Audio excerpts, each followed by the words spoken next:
Hello दोस्तों, स्वागत है आपका अपने YouTube channel AB coaching centre में। हम लोग रसायन विज्ञान से संबंधित प्रैक्टिकल के संदर्भ में 10 प्रयोगों की सीरीज बना रहे हैं यहाँ पर, जो आपके परीक्षा के दृष्टिकोण से अति लाभान्वित सिद्ध होगा। देखिए, इस क्रम में पहला प्रयोग संख्या आपके सामने रखा गया है, जिसमें उद्देश्य है, प्रयोग है, अवलोकन है, निष्कर्ष है तथा इसके परिणाम है। परिणाम पर जाके ये चीज़ें खत्म हो जाएंगी। आपको एक तरफ जहाँ पर लाइनिंग वाला पेज है उधर ये लिखना है और दूसरी तरफ इसी पेज पर आपको समीकरण लिखने हैं, अम्लीय मूलक के समीकरण और क्षारीय मूलक के समीकरण। तो पहले इस प्रयोग को समझते हैं। देखिए, इस प्रयोग में उद्देश्य दिया गया है, दिए गए अकार्बनिक लवण में एक अम्लीय और एक क्षारीय मूलक का परीक्षण। अब इस परीक्षण के लिए देखिए यहाँ पे 5 चीजें लिख रखी हैं, तो एक एक को पढ़ते हैं। पहला लिखा है प्रयोग में कि शुष्क परखनली में थोड़ा सा मिश्रण लेकर उसमें सांद्र H2SO4 डालकर हल्का सा गर्म किया। जब ऐसा करते हैं तो ऑब्जर्वेशन में आता है कि तीक्ष्ण गंध वाली रंगहीन HCl गैस निकलती है, जिससे ये निष्कर्ष निकलता है कि संभव है कि क्लोराइड उपस्थित हो, क्लोराइड मूलक। अब इसके संदर्भ में देखिए, एक समीकरण भी लिखना है आपको और वो समीकरण इस पेज पर लिखना है आपको। यहाँ पे देखिए लिखा है 2NaCl प्लस H2SO4, इसको गर्म किया गया तो Na2SO4 और 2HCl। तो ये जो HCl गैस आप यहाँ पे देख पा रहे हैं निकल रही है, ये यहाँ पर मेंशन किया गया है समीकरण में। इसी तरीके से दूसरा देखिए, लिखा है परखनली के मुख पर अमोनियम क्लोराइड की छड़ ले जाने पर सफेद गाढ़ा धुआं बना, जिससे ये क्लोराइड जो है वो निश्चित हो जाता है। इसके संदर्भ में देखिए दूसरा समीकरण लिखा है HCl, NH4OH, NH4Cl और H2O। उसके बाद देखिए अगला लिख रखा है, शुष्क परखनली में थोड़ा सा गर्म जल लिया व AgNO3 मिलाया, जिससे सफ़ेद रंग का अवक्षेप प्राप्त होता है, जिससे ये स्पष्ट हो जाता है कि कन्फर्म क्लोराइड मूलक उपस्थित है। तो इससे संबंधित समीकरण देखिए यहाँ लिखा गया है NaCl, AgNO3, AgCl और HNO3। ये तो देखिए ये 3 आपको क्लोराइड के दे रखे हैं, ये अम्लीय मूलक है। अब इसके बाद क्षारीय मूलक है, क्योंकि हमारे उद्देश्य में देखिए स्पष्ट लिखा है कि अकार्बनिक लवण में एक अम्लीय और एक क्षारीय मूलक का परीक्षण। तो ये जो 3 था ये तो आपका अम्लीय मूलक है, अब बाकी ये दोनों क्षारीय मूलक की पहचान है। जैसे देखिए यहाँ पर लिख रखा है कि शुष्क परखनली में थोड़ा सा लवण लेकर NaOH मिलाने पर तीक्ष्ण गंध वाली NH3 गैस निकलती है, जिससे यह स्पष्ट होता है कि NH4 मूलक संभव है। इसके संदर्भ में समीकरण यहाँ पर लिखा गया है NH4Cl, NaOH, उसको गर्म किया गया तो NaCl, H2O और NH3 गैस प्राप्त होती है। आगे देखिए, 5वां हमने लिखा है कि उपरोक्त परखनली के मुख पर सांद्र HCl से भीगी छड़ ले जाने पर सफ़ेद गाढ़ा NH4Cl का धुआं बना, जिससे NH4+ निश्चित है। अब देखिए इसके संदर्भ में रासायनिक समीकरण यहाँ पे लिखा गया है NH3 प्लस HCl, जिससे NH4Cl बनता है।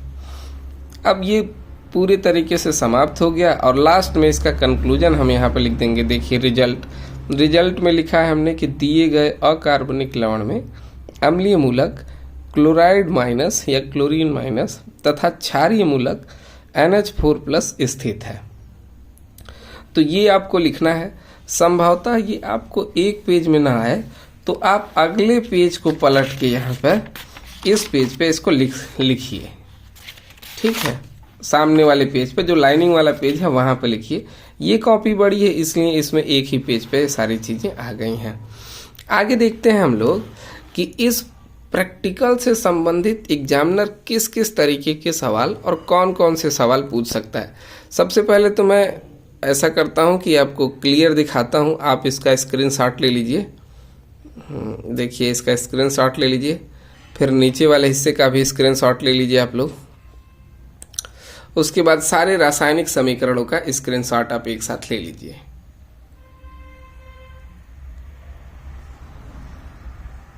संभवतः हो गया होगा।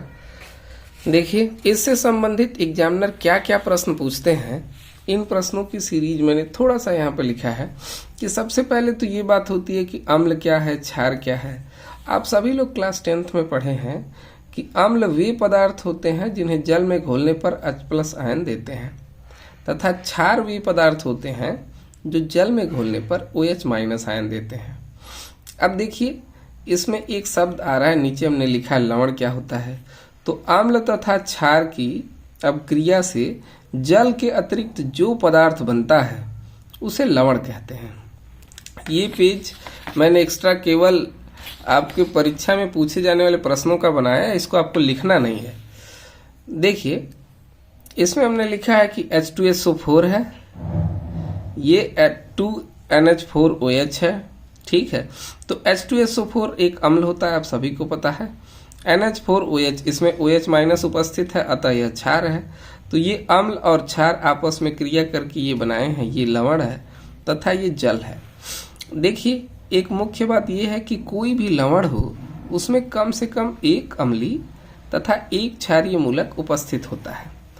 अम्लीय मूलक किसे कहते हैं? कई बार एग्जामिनर पूछ लेते हैं कि अम्लीय मूलक किसे कहते हैं। तो लवण का वह भाग जो अम्ल से प्राप्त होता है उसे अम्लीय मूलक कहते हैं। जैसे NH4 का होल ट्वाइस SO4 में SO4- एक अम्लीय मूलक है। क्यों?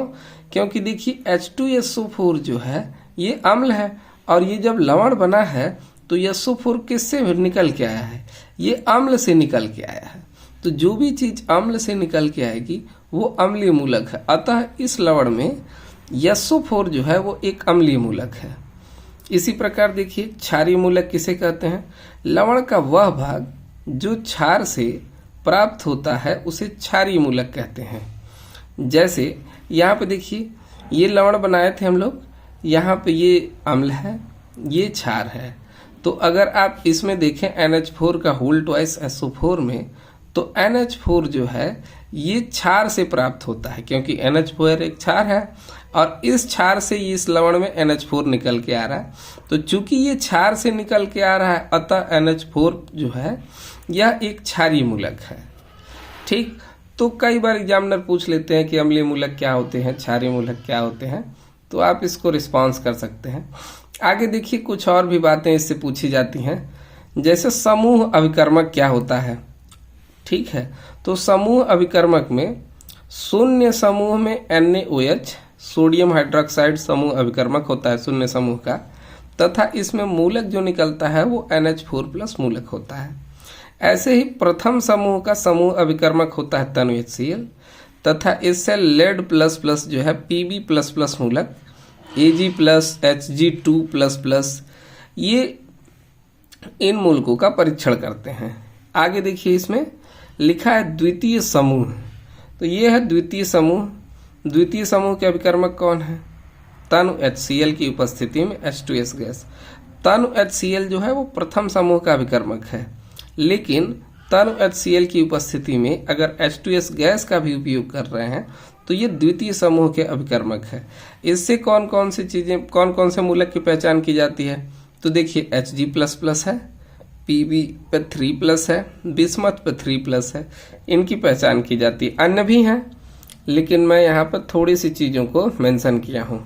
आगे देखिए, तृतीय समूह का अभिकर्मक कोई पूछे क्या होता है, तो NH4Cl की उपस्थिति में अगर NH4OH का उपयोग किया जाए तो ये दोनों मिलकर तृतीय समूह के अभिकर्मक कहलाते हैं, समूह अभिकर्मक।